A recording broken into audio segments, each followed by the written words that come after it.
Hello everyone, हमारे channel के सभी वीडियोस को देखने के लिए आप हमारे चैनल को सब्सक्राइब कर लें और साथ ही साथ घंटी का जो आइकन है इसको प्रेस करके ऑल के नोटिफिकेशन को ऑन कर लें।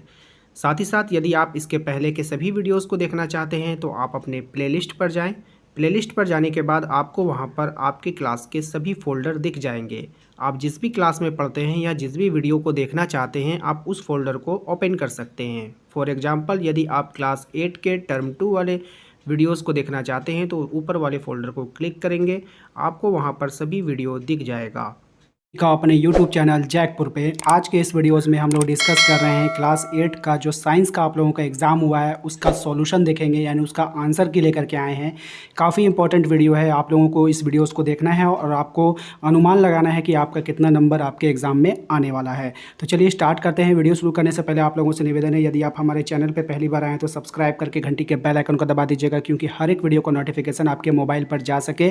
क्योंकि आज के साइंस के वीडियोज़ ने साबित कर दिया है कि हमारे चैनल जैकपुर की तरफ से कम 70% क्वेश्चन आप लोगों का मिला है। ठीक है, तो इसलिए जो है इस चैनल को सब्सक्राइब करके रखिए और घंटी के आइकन को प्रेस करके रखिए। तो चलिए देखते हैं क्या है। सबसे पहला सवाल, पहले सवाल में देखिए आपसे कह रहा है कि सल्फ्यूरिक अम्ल का रासायनिक सूत्र क्या लिखिए। आप लोग बेवजह डर रहे थे शुरू से कि एग्ज़ाम काफ़ी हार्ड जाएगा। एग्ज़ाम बहुत ही आसान गया है, अब बहुत ही ईजी वे में गया है। ठीक है, तो यहाँ पे देखिए आपको कह रहा है सल्फ्यूरिक अम्ल का रासायनिक सूत्र आपको लिखना। तो सल्फ्यूरिक अम्ल का रासायनिक सूत्र होता है H2SO4। क्या होता है? H2SO4।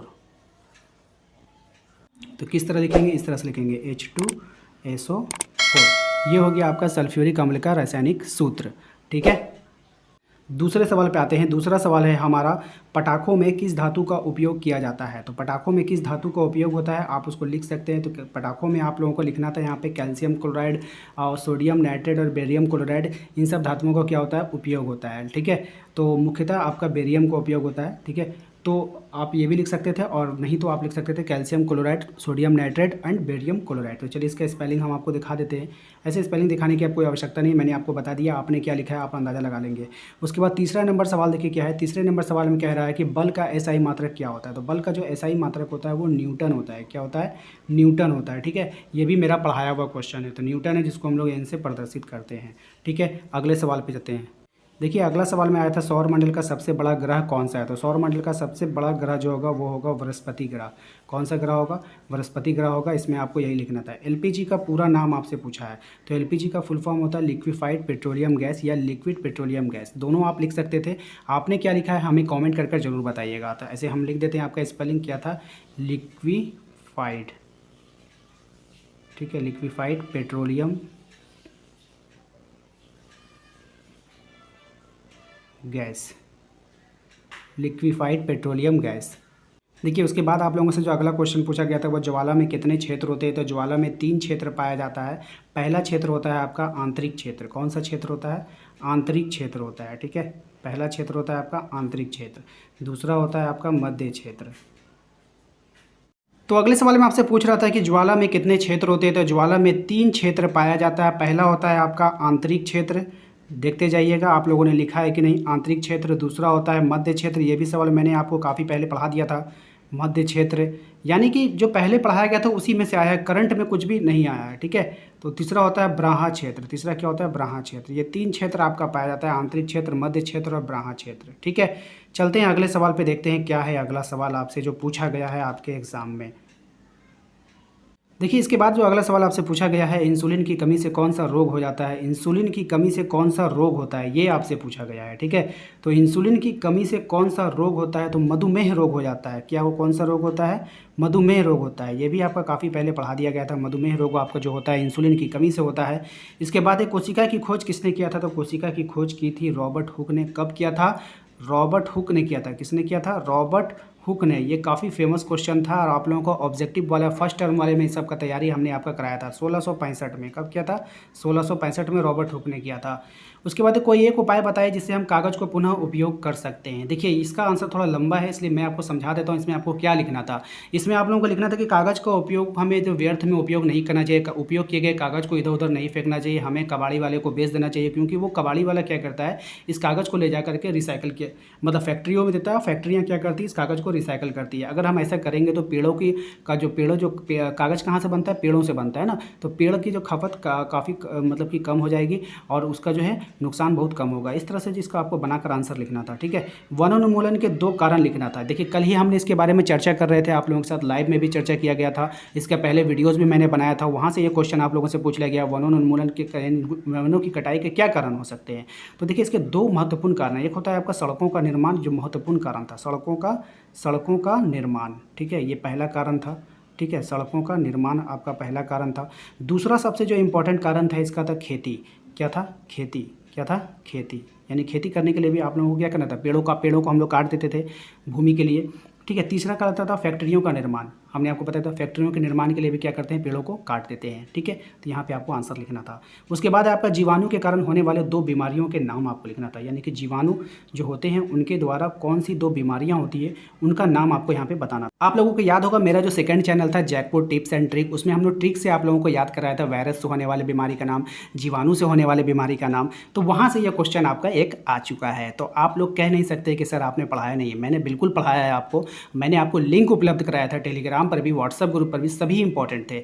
ठीक है, तो कोई भी पढ़ाई जो है, पढ़ाई कोई भी हो, चाहे वो ट्रिक के द्वारा मैं पढ़ा रहा हूँ, चाहे कहीं से पढ़ा रहा हूँ, पढ़ाई कोई भी बेकार नहीं जाता, वो आपके काम आता ही आता है। देखिए काम आ गया ना, जीवाणु के द्वारा बीमारी को, जो अब जिन बच्चों ने याद किया था ट्रिक के द्वारा वो तो लिख कर आए होंगे, और जिन्होंने याद नहीं किया होगा वो नहीं लिख पाए होंगे। तो इसके लिए कम से कम आप लोगों को लिखना था यहाँ पे निमोनिया। क्या लिखना था? निमोनिया लिखना था। टीबी लिखना था। क्या लिखना था? टीबी लिखना था। और आप एक कोलेरा भी लिख सकते थे। ठीक है, तो निमोनिया, टीबी और कोलेरा। ठीक है, नेक्स्ट है दूध से दही बनाने में किस सूक्ष्म जीव का उपयोग किया जाता है। तो दूध से दही बनाने में किस सूक्ष्म जीव का उपयोग किया जाता है, यहाँ पर सभी आपको लिखना था। इसके आंसर में आपको लिखना था दूध से दही बनाने में हम लोग जो जिस जीवाणु का उपयोग करते हैं उसका नाम है लैक्टोबैसिलस। क्या नाम है उसका? ठीक है, लैक्टोबैसिलस। क्या नाम है? बेसिलस। ठीक है, तो दूध से दही बनाने में जिस जीवाणु का उपयोग हम लोग करते हैं उसका नाम है लैक्टोबैसिलस। ठीक है, चलते हैं अगले सवाल पे। देखिए इसके बाद आप लोगों को पूछा धातु और अधातु में 2 अंतर आप लोगों को बताना था। ठीक है, तो आपने क्या लिखा है, अभी तो आप लोगों को जो है उसको फ़ायदा नहीं है उसको बताने से। आपने क्या लिखा है, नहीं लिखा है, मैं नहीं जानता, लेकिन आप यहाँ पे आपको लिखना था कि धातुओं का 2 भौतिक गुण और 2 रासायनिक गुण। तो भौतिक गुण में आपको लिखना, धातुएँ जो होती है वो आघातवर्धीय होती है। धातुएँ कैसी होती है? आघातवर्धीय होती है। धातुएँ चमकीली होती है। ये 2 भौतिक गुण हो गया। रासायनिक गुणों में आपको लिखना था ये विभिन्न धातुओं से प्रतिक्रिया करके यौगिक का निर्माण करती है और धातुएँ अम्ल और क्षार के साथ अभिक्रिया करती है। ये इसका रासायनिक गुण था। ठीक है, तो आपने इसका आंसर कैसा लिखा है आप लोग, मैंने आपको सुना दिया। अगर आपने उस तरह से आंसर लिखा होगा तो काफ़ी अच्छा है, और नहीं लिखा होगा तो फिर आपका नुकसान है। तो ईंधन क्या है? आदर्श ईंधन के 2 गुण आपको लिखना था। इसका आंसर जो है हमने आपको नहीं कराया था, इसका आंसर थोड़ा लंबा है, तो ये हम आपको आप लोग बता दीजिए इसका आंसर आप लोग लिखे हैं कि नहीं लिखे हैं। आप कैसे दर्शाएंगे? श्वेत रात 7 रंगों के मिश्रण है। देखिए प्रकाश 7 रंगों का मिश्रण है, इसको आप कैसे दर्शाएंगे? प्रकाश जो है वो 7 रंगों का मिश्रण है, कैसे दर्शाएंगे? इसका आंसर अभी हमने हाल ही में आपको कराया था, जिसमें हम लोगों ने आपको एक स्पेक्ट्रम आपको बनवाया था। मैंने स्पेक्ट्रम बनवा के एक श्वेत प्रकाश को गुजारा था, जिससे हमने 7 लाइनें 7 प्रकाश को गुजारी थी और बैजानी पिनाला करके आपको प्रिपरेशन करवा दिया था, सिर्फ एक वीडियो ला करके। ठीक है, याद आ गया होगा आप लोगों को। वहाँ से ये क्वेश्चन आप लोगों का मैच कर गया। उम्मीद है आप लोगों ने इसका आंसर भी कर दिया होगा। एडम्स एप्पल क्या है? ये काफ़ी फेमस क्वेश्चन है, यहाँ से भी आपका क्वेश्चन आ चुका है। कायांतरण क्या है? ये भी हमने करवा दिया है, इसको भी आप लोगों ने करके आए होंगे बहुत अच्छे से। उसके बाद है किस कोशिकांग की खोज कोशिका ऊर्जागिरी कहा जाता है। तो चलिए इसके आंसर को हम बता देते हैं कि इसका आंसर क्या होता है। HIV का पूर्ण रूप, इसको भी हम बता देंगे। ठीक है, क्योंकि ये दोनों ये तो मैंने आपको बता दिया था, लेकिन इसको शायद हमने नहीं बताया था।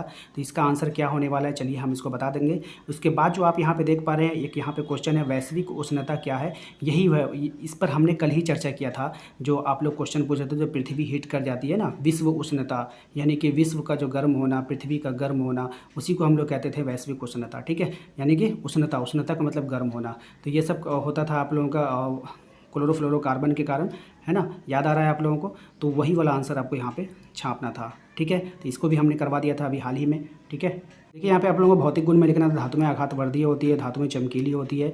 ठीक है, और रासायनिक गुण में आप लोगों को यहाँ पे लिखना था ये विभिन्न धातुओं से प्रतिक्रिया करके यौगिक का निर्माण करती है, धातुएं अम्ल और क्षार के साथ अभिक्रिया करती है। ठीक है, नेक्स्ट में आपको देखिए वो जो था आपका माइटोकॉन्ड्रिया जो होती है कोशिका का ऊर्जागिरी कहते हैं। ठीक है, माइटोकॉन्ड्रिया को कोशिका का ऊर्जागिरी कहा जाता है, क्योंकि माइटोकॉन्ड्रिया के रासायनिक प्रक्रिया से शरीर के लिए पर्याप्त ऊर्जा उत्पन्न होती है। ठीक है, तो इसको आप लोगों का आंसर में लिखना था। HIV का फुल फॉर्म की अगर हम बात करें, उसमें फिर एक बीमारी का नाम आपको बताना था। तो ह्यूमन इम्यूनो डिफेंसी वायरस। इसके अलावा आप लिख सकते थे एक्वायर्ड इम्यूनो डिफेंसी सिंड्रोम। ठीक है, इसके द्वारा जो बीमारी होता है वो कौन सा बीमारी होता है, एड्स होता है। ठीक है, यही आपको आंसर में लिखना था। यहाँ पर फिर आप लोगों से कह रहा है विद्युत लेपन को दर्शाने वाले सरल परिपथ का नामांकन चित्र करना था। यहाँ पे एक फिगर के द्वारा आपको दर्शाना था। ठीक है, तो उम्मीद है आप लोग दर्शाए होंगे क्योंकि मैंने इस वाले को नहीं बताया था। ठीक है, जो मैंने नहीं बताया मैं उसे स्वीकार करता हूँ कि मैंने इसको नहीं बताया। ठीक है, पादप एवं जंतु कोशिका में अंतर आपको लिखना था। पादप और जंतु कोशिका में क्या अंतर है, चलिए इसको दिखा देते हैं आप लोगों को किस तरह से आप लोगों को इसका आंसर करना था। देखिए, पादप और जंतु कोशिका के बारे में इसके आंसर को हमने बहुत पहले आप लोगों को करवा दिया था कि जंतु कोशिका में कोशिका भित्ति नहीं होती है, इसमें हरित लवक नहीं होता है। अगर हम पादप कोशिका की बात करें तो पादप कोशिका में जो है आपका कोशिका भित्ति पाया जाता है और इसमें हरित लवक भी पाया जाता है। ठीक है, तो इस तरह से आप लोगों को इसमें अंतर लिखना था। अगर हम बात करें कि जयपुर के द्वारा कितने क्वेश्चन को मैच किए गए हैं, तो जयपुर के द्वारा जो क्वेश्चन आप लोगों का लड़ा है आप लोगों के एग्जाम में, वो आपका क्वेश्चन नंबर 1 2 3 4 5 6 8 10 12 14 15 17 18 19 21 22 एंड 24, यानी कि 2 4 7 10 12 14 16 17, टोटल 17 सवाल जो जयपुर के द्वारा लड़ाया गया है आपके इसमें। 24 सवालों में से 17 सवाल जो है आपको जयपुर के द्वारा, यानी जयपुर ने जितना पढ़ाया था उसमें से आपका 17 सवाल आपको आया है एग्ज़ाम में। ठीक है, चलिए उम्मीद करते हैं कि आपको आज का ये वीडियो पसंद आया होगा। वीडियो पसंद आया तो वीडियो को लाइक कर दीजिएगा। चैनल पे यदि पहली बार आए तो सब्सक्राइब करके घंटी के बेल आइकन को दबा दीजिए ताकि हर एक वीडियो का नोटिफिकेशन आपके मोबाइल पर जाता रहे। मिलेंगे अगले वीडियो में। Thank you.